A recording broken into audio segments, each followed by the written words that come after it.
parler de difficultés de façon un peu plus générale. Déjà, en fait, comme dans toute la recherche, il y a un temps de gestion administrative qui est contraignant pour tout le monde qui on fait de la recherche. On a une idée, on a envie de la mettre en place tout de suite, mais bon, voilà, ça c'est un peu pour tout le monde pareil. Hein. Les choses évoluent et on n'a pas, du coup, on peut parfois être un peu en décalage, ça c'est sûr.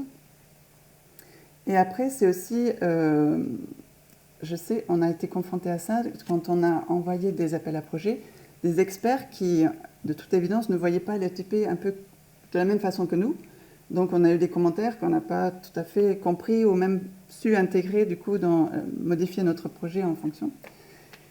Et donc là, du coup, ça va amener au troisième point, parce que ce n'est pas que les experts des appels à projets qui voient le TP de façon différente. On peut aussi être dans les centres, du coup, les personnes qui vont animer les séances de kiné-yoga ou qui vont accompagner les patients ORL, ils ont tous une représentation différente, ou un niveau de formation différent aussi.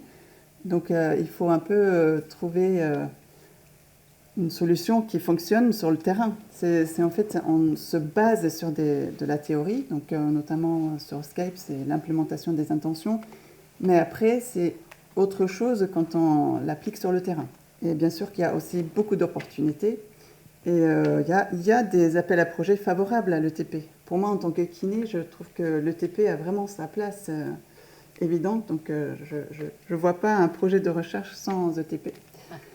Voilà. Et donc, les financements, du coup, évidemment, ça nous aide aussi à développer, à tester des hypothèses, comme du coup, dans Skype, l'implémentation des intentions, et mettre en avant que l'ETP peut augmenter la qualité de vie des patients et valider des modules efficaces, d'ETP efficaces, et en fait aussi transformer du coup les études en programmes.